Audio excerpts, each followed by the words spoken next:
Vamos a dar inicio entonces a la videoconferencia titulada Comunicación Estratégica a cargo del doctor Stefano Bartoli. ¿Ya? Voy a tener el placer de presentar a Stefano. La mayoría de nosotros ya lo conoce, sin embargo comentarles que Stefano es el director operativo del Centro de Terapia Breve Estratégica de Arezzo, ¿no? Él ha desarrollado capacitaciones en el modelo estratégico desde Europa del Este, en países como Rusia, hasta Norteamérica, Centro y Sudamérica. O sea, ha desarrollado muchas capacitaciones a lo largo de varios países del mundo. Ha escrito, tiene un libro publicado con el maestro Giorgio Nardone, y es además considerado como el sucesor de Giorgio Nardone, ¿no? Así que tenemos con nosotros gratamente a un gran profesional de enorme trayectoria y que muy a bien ha tenido acompañarnos el día de hoy compartiendo sus conocimientos. Bueno, sin más, quiero dejarlos con Stefano. Stefano, bienvenido al Perú nuevamente, aunque sea vía virtual. Fuerte abrazo. Adelante, Stefano. Muchas gracias, Ricardo, y muchas gracias a todos vosotros que estáis aquí ahora. Quería estar vivo porque la vez que he venido a Perú ha sido fantástico. Entonces, esperamos que se pueda hacer nuevamente en vivo la conferencia. Hablamos de comunicación estratégica. ¿Todo el mundo me oye bien? Sí, ok. Hablamos de comunicación estratégica y cuando hablamos de comunicación, siempre empiezo mis seminarios con una muy sencilla. La pregunta es, ¿qué es la comunicación? Porque como vosotros sabéis, hay muchísimos cursos de comunicación, pero cuando alguien se pregunta, ¿qué significa comunicar? La mayoría de las personas no sabe cómo contestar. Si vamos a ver los estudios de Jacobson, del psicólogo Jacobson, claro que la comunicación es transmitir un mensaje. Hay alguien que dice algo, hay el mensaje y el destinatario del mensaje. Esa es la comunicación. Hay mucho más que eso. Desde un punto de vista estratégico y sobre todo desde un punto de vista pragmático, comunicar significa crear efectos, o sea, crear efectos sensoriales. Entonces, comunicar significa tocar y mover las sensaciones de las personas. Y nosotros, el ser humano, se mueve una vez que se mueven sus sensaciones. Ya el filósofo Séneca lo decía. El ser humano, el hombre, se mueve una vez que algo en su interior se ha movido. Entonces, si nosotros queremos que las personas hagan cosas o que las personas crean un cambio, tenemos que tocar las sensaciones. Y el único medio que tenemos para tocar sensaciones es la comunicación. Eso explica el hecho que la relación es un resultado de la comunicación. ¿Ok? Si las relaciones que vosotros creáis con una otra persona, con un paciente, con un coach o con otra persona, es determinada por la comunicación que vosotros vais utilizando. Y la relación es determinada por las sensaciones que habéis movido las personas, o sea, para el efecto pragmático que habéis creado en él o en ella. Y si lo pensamos bien, eso lo explica también la neuropsicología, en el sentido que desde el punto de vista científico hay un estímulo que está tomado para los órganos de sentidos, como la luz que está tomada por los ojos. Este estímulo se traduce en un proceso que se llama transducción en una percepción, en una sensación. La sensación se transforma en una percepción y la percepción se mueve en una emoción. Y después una conexión y un pensamiento y una reacción. Entonces, nosotros está claro que cómo estamos creados, cómo estamos construidos, es que nos movemos para sensaciones, para estímulos que se trasladan en una sensación. Y la comunicación técnicamente es un estímulo que es la sensación. Entonces, ¿qué significa comunicar? Comunicar significa crear efectos concretos, efectos pragmáticos, que significa tocar las sensaciones de las personas. Eso significa comunicar. Ahora, la parte estratégica, ¿dónde está? Está en relación al objetivo que queremos alcanzar. Entonces, la comunicación es estratégica una vez que es orientada al resultado y al objetivo que queremos lograr. Eso significa que si nosotros tenemos un objetivo y queremos utilizar la comunicación estratégica, a nivel operativo es tocar la acción que mueva a la persona hacia el objetivo que queremos lograr.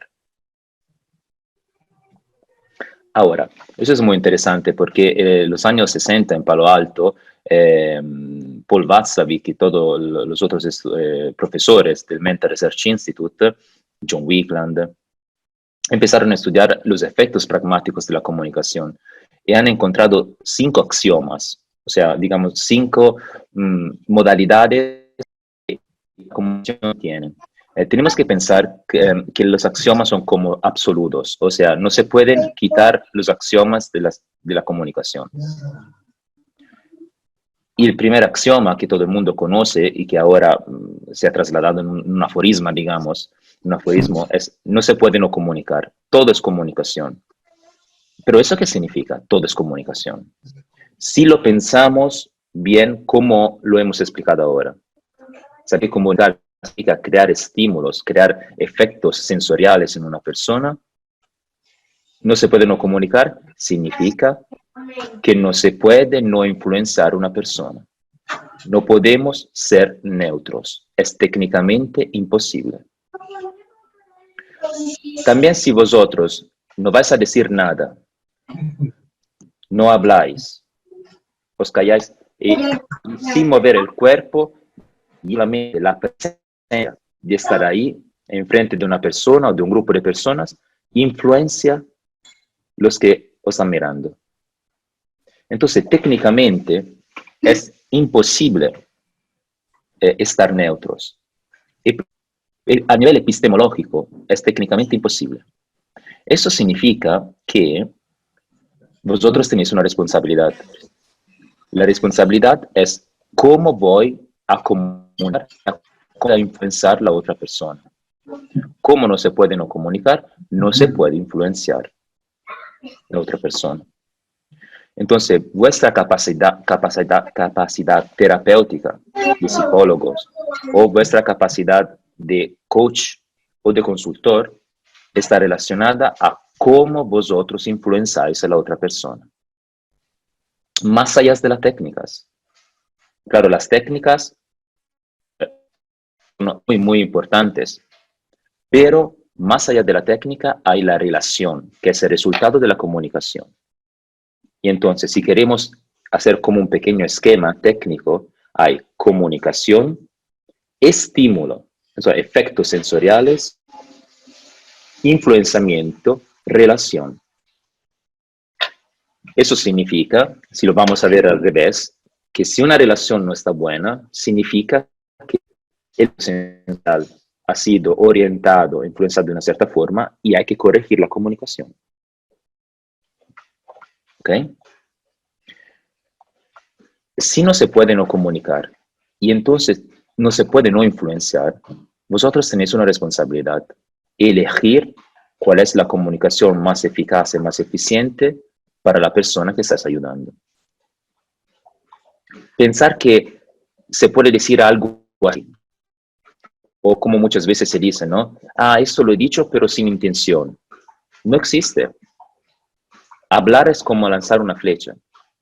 Una vez que se lanza una piedra, una vez que está lanzada, no puede pararse. Y eso abre un mundo muy interesante. Nosotros reconocemos las formas de las cosas, no reconocemos el contenido. Eso significa que a nivel de comunicación es mucho más importante cómo vosotros vais diciendo las cosas de lo que vais a decir. Eso significa que la capacidad de influenciamiento de una persona hacia la otra es más cómo vosotros vais eligiendo las palabras, vais modulando la voz, vais eligiendo las pausas, o vais a mover el cuerpo, hace el contenido que decidéis de elegir. Desde un punto de vista técnico, el contenido en principio mueve la forma, pero después es la forma que redefine el contenido, que después crea otra forma que define el contenido. Entonces, cuidar la forma no es algo superficial, es algo básico, en lo que está. Y eso también lo explica nuevamente la neuropsicología. Imagináis, yo hago siempre este ejemplo cuando doy clases. Imagináis a un hombre de la cueva, que sale de la cueva y ve un tigre. No conoce el tigre. ¿Cómo podemos conocerlo nosotros? Nosotros sabemos que es un tigre, que es muy peligroso porque tiene dientes así. La cueva no lo sabe. No conoce el contenido de lo que ve. No tienes, digamos, noticias sobre este animal, pero ve el animal, reconoce la forma y la forma transmite una sensación de peligro. Y sobre la sensación de peligro, el hombre de la cueva, ¿qué hace? Escapa y se salva.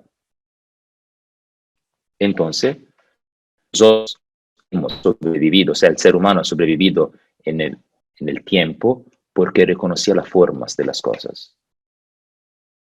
Y pensáis a un animal, una mascota, un perro. Pensáis a un perro alfa que ve otro perro alfa, un macho alfa, dos machos alfas, ¿no? ¿Qué hacen los perros cuando ven otro perro? Muchas veces, si son un poco agresivos, hay todo un ritual de cambio de forma. En principio levanta la cola. Si eso no es suficiente, van a poner más pelo, van a rizar pelo. Después muestran los dientes. Después empiezan a ladrar, van a morder el aire y al final, si esto no es suficiente, van a luchar. ¿Qué significa? El perro es lo mismo, pero lo que va cambiando a nivel de comunicación es la forma. El pelo cambia, muestra los dientes, muerde el aire. El contenido es lo mismo, cambia la forma, cambiando la forma, cambia el efecto. Eso explica que en realidad, como decía Oscar Wilde, solo los superficiales no juzgan de la apariencia. Porque desde un punto de vista de comunicación, la sustancia coincide con la apariencia. O sea, la forma coincide con el contenido y con el efecto. Entonces, ¿cómo se cuida la forma? Se cuida a través de la voz que vosotros vais utilizando, las palabras que vais eligiendo, el ritmo de la voz,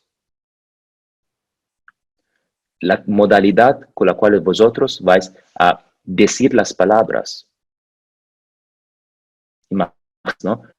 Os habláis rápido y os coméis las palabras. Crea un efecto.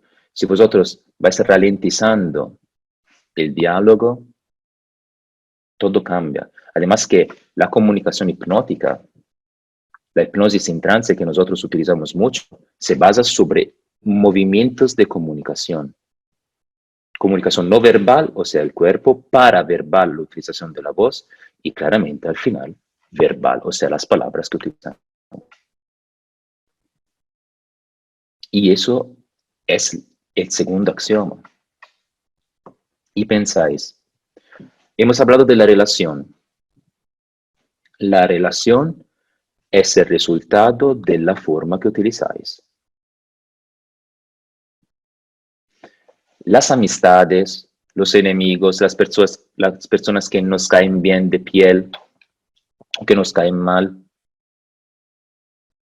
se basa todas las sensaciones sobre la forma que nosotros damos. Nos juntamos a personas o nos alejamos de la persona no por lo que dicen, sino para cómo lo dicen. Pensáis a una pareja. Probablemente todo el mundo una vez ha tenido una pareja y seguramente habéis discutido con él o con ella. Si pensáis a vuestra experiencia, ¿cuántas veces habéis discutido con vuestro novio o vuestra novia sobre el contenido técnico de un asunto? ¿Y cuántas veces habéis discutido sobre la forma? Una de las frases que siempre se escucha más en terapia es, sí, la persona, estoy de acuerdo con lo que ha dicho la persona, pero es como me lo ha dicho que me ha hecho enfadar. Eso significa que la forma crea la realidad perceptiva de la persona. Y más, ¿no? La realidad se crea por la comunicación y sobre todo para la forma que nosotros damos a la comunicación.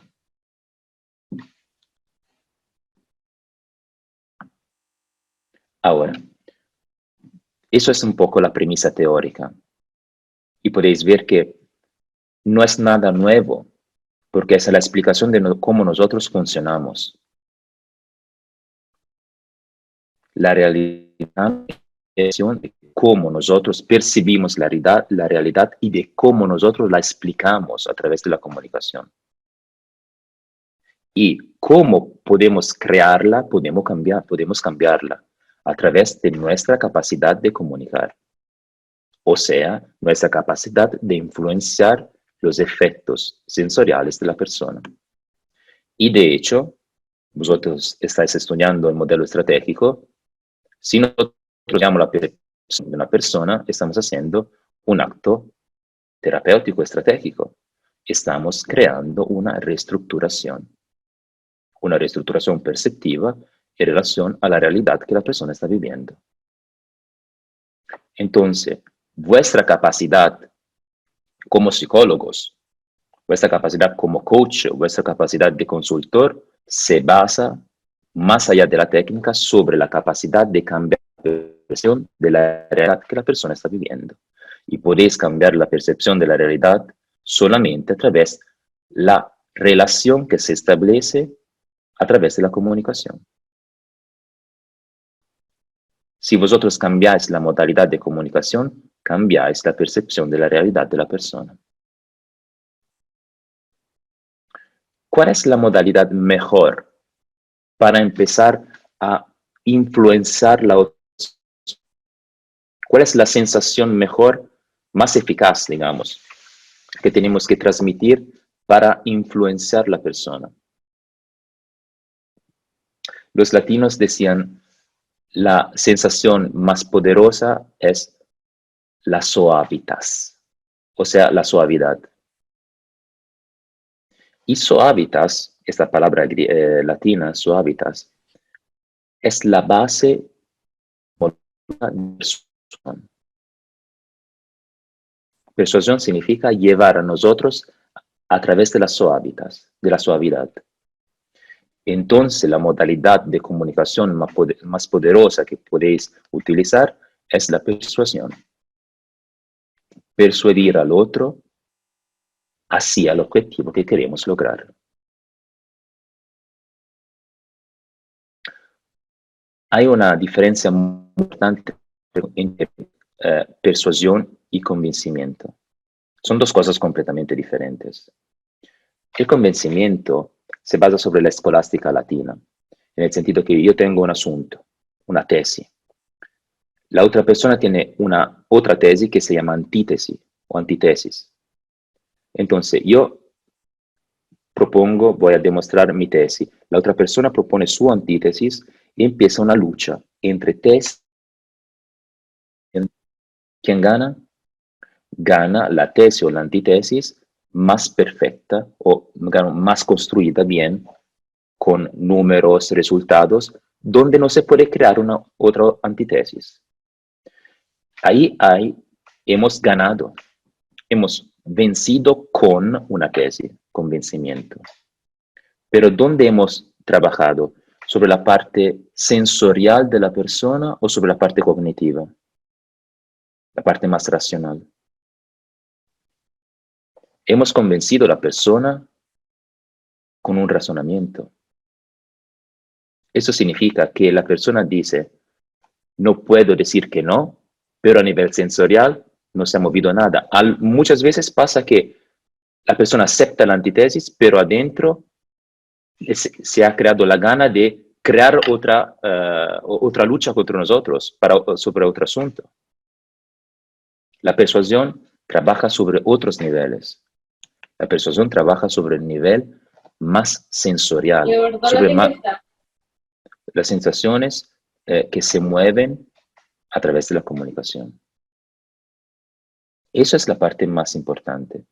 Persuadir significa no convencer, sino mover sensaciones. Porque si nosotros movemos las sensaciones de la otra persona, la persona, como decía Blaise Pascal, se convence mucho más rápidamente. Entonces, para resumir un poco, si vosotros queréis aumentar vuestra capacidad de influenciamiento, vuestra capacidad de consultor, de dónde estáis trabajando, hay que cuidar muchísimo la forma de cómo nosotros comunicamos, porque la forma crea la relación. Es la relación. Mover las sensaciones hacia el objetivo que queremos lograr, y no explicarlo, sino moviendo sensaciones. ¿Cómo se mueven las sensaciones de una forma más estratégica? Se mueven a través de las preguntas. La técnica más sencilla, pero la más poderosa también, para persuadir a una persona es preguntar. Cada vez que vosotros afirmáis algo, estáis poniendo una resistencia al cambio. Es mucho más poderoso preguntar. O sea, transformar todo lo que vosotros naturalmente os sale de decir o afirmar en una pregunta. Vuestras intuiciones, vuestras percepciones, intentáis trasladarlo en una pregunta. Porque las preguntas mueven las sensaciones. Afirmar algo pone y para la persona en un concepto. Entonces, si nosotros queremos mover la percepción de la persona desde un punto a otro punto, hay que utilizar las preguntas para orientar la percepción. Si nosotros orientamos la percepción desde un punto de vista que la persona nunca había pensado o visto antes, estamos cambiando su realidad. Hay una frase muy bonita de un escritor que se llama Aldous Huxley, que dice, la realidad no es lo que nos pasa, sino lo que nosotros hacemos con lo que nos pasa. Entonces, todo depende del punto de vista que utiliza la persona para ver su realidad. Si la modalidad con la cual la persona percibe la realidad y reacciona a la realidad no funciona más, es disfuncional, hay el problema y se puede generar la patología. Nosotros tenemos que cambiar el punto de vista para ver la misma cosa de otra forma. Porque viéndola desde otra forma, cambia las percepciones. Cambiando las percepciones, cambia las reacciones. Y entonces cambia las emociones, cambia las conexiones, cambia la realidad. ¿Os acordáis, no? Estímulo, sensación, percepción, reacción, emoción y al final conexión. Cambiar significa percibir la misma cosa en una forma diferente. Y la herramienta más poderosa que tenemos es la comunicación. Y de hecho es el único verdadero herramienta, porque las otras son técnicas que añadimos y transmitimos a través de la comunicación. Claro, aquí, cómo se formulan las preguntas, podemos hablar no una hora, sino una noche entera, un fin de semana entero. De cómo se utiliza el diálogo estratégico, cómo se pueden hacer preguntas con una doble alternativa, con una ilusión de alternativa, preguntas orientantes, preguntas discriminantes, preguntas que afirman, preguntas que ponen en duda.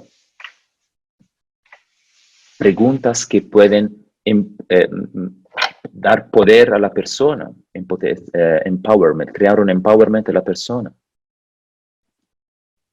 Entonces, no se puede explicar a nivel técnico cómo se formula una pregunta, porque es algo que necesita mucho más tiempo.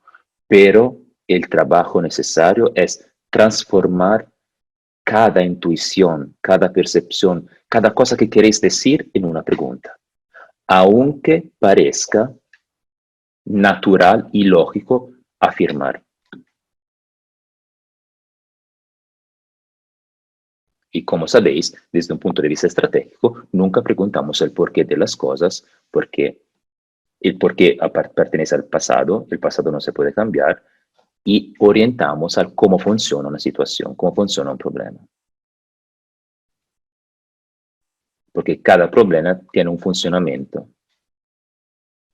Es bastante matemático, digamos.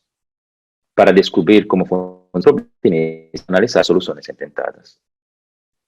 Pero aquí abrimos el mundo del problem solving y después de las técnicas más psicológicas. Volviendo a la comunicación, comunicar bien significa gestionar también las resistencias al cambio. Si comunicáis mal, significa aumentar las resistencias al cambio. Hay una cosa que muchas veces los psicólogos se olvidan. Cuando un paciente no responde bien a la terapia, no responde bien a lo que estamos haciendo, la mayoría de los psicólogos pone atención sobre la técnica, a nivel técnico.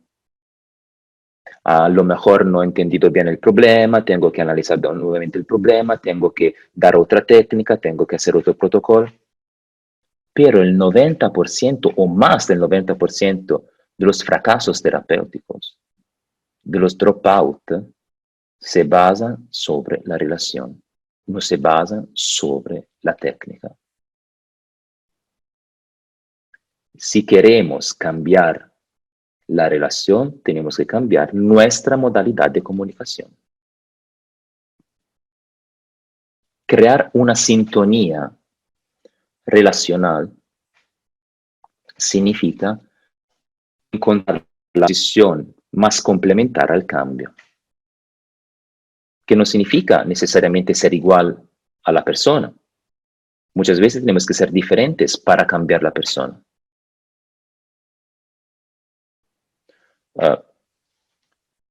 Pensáis, ¿no?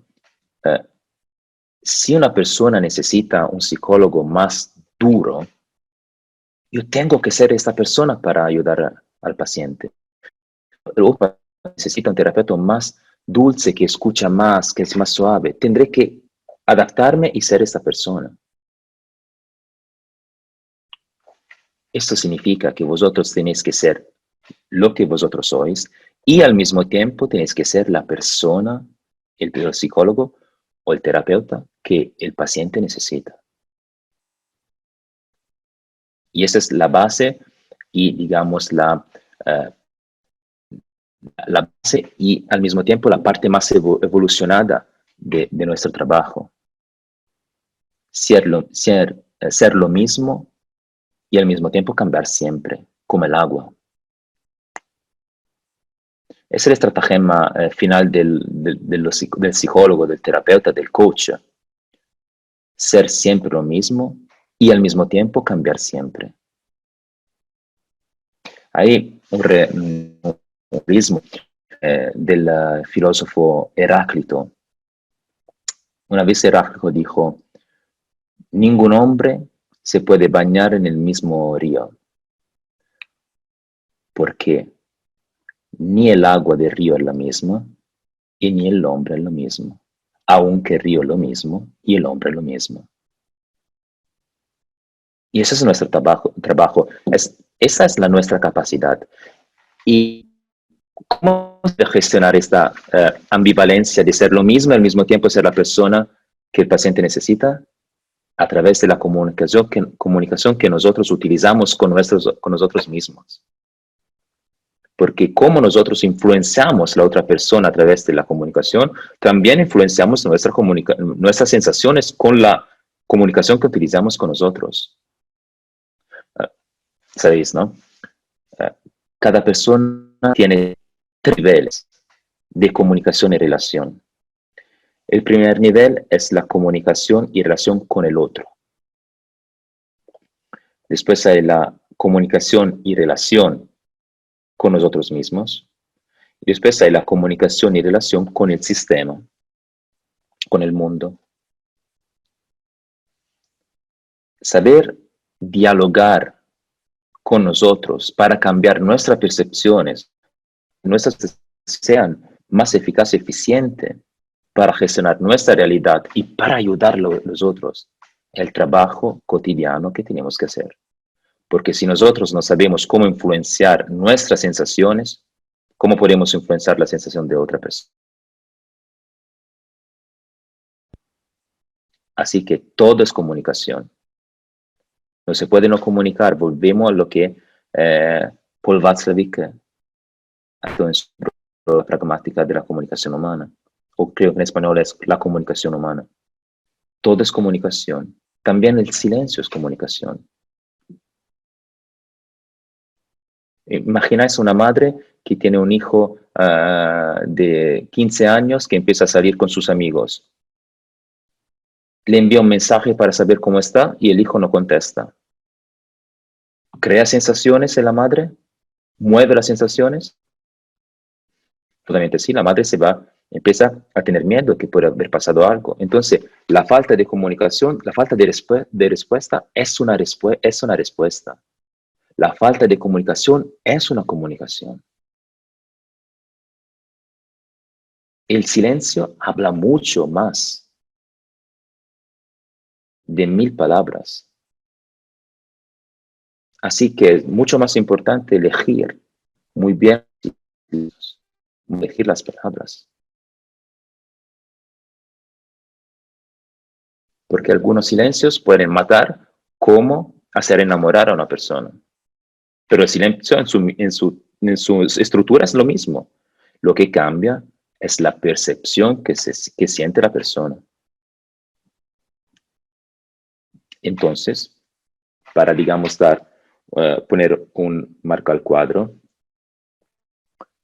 nosotros somos creadores de realidad, porque somos creadores de sensaciones y no podemos evitarlo. Somos condenados en hacer esto cotidianamente. Termino esta pequeña conferencia y después os dejo a las preguntas si hay preguntas, con una frase que escribió el escritor Orgasset. El ser humano es un escritor, decía el poeta. Y no es importante si es un escritor original o alguien que va a copiar los otros. Igualmente, nosotros somos condenados a ser libres. Ser libres de escribir nuestra historia. Es libre de comunicar, influenciar y crear realidades. Muchas gracias. Excelente, gracias, Stefano. Bueno, yo creo que ahí, si es que ya no habría ninguna, vamos a cerrar la presentación. Nuevamente, Stefano, agradecerte muchísimo, de verdad, mucho, agradecerte por transmitirnos tus conocimientos. Ha sido una sesión maravillosa, de mucho conocimiento y mucha profundidad. Sinceramente, muchas gracias, de verdad. Y aprovecharé en agradecer también la presencia de todos y cada uno de nuestros alumnos, compañeros y amigos que han estado presentes el día de hoy en tu presentación. Sinceramente, bueno, ya te dejo con unas últimas palabras para cerrar y muchas gracias, Stefano. Muchas gracias a vosotros, muchas gracias a ti, Ricardo, que eres nuestro representante oficial, nuestra sede didáctica en Perú. Entonces, digamos que si queréis aprender el modelo estratégico de Giorgio Nardone, que es en realidad el único del Mental Research Institute que ha desarrollado toda todo lo que se desarrolló allí, que ha mejorado todo lo que se desarrolló allí. En Perú hay Ricardo de la Cruz, que es nuestro representante oficial. Y os dejo con simplemente, no es un consejo, sino una idea. La idea es que si no avanzamos y mejoramos cada día, no nos paramos, nos retrocedemos. Entonces, si queréis mejorar, la mejoría es cotidiana y es infinita. Pensar que hemos llegado a un punto y me puedo parar ahí, significa volver atrás. O avanzamos o retrocedemos. Muchas gracias.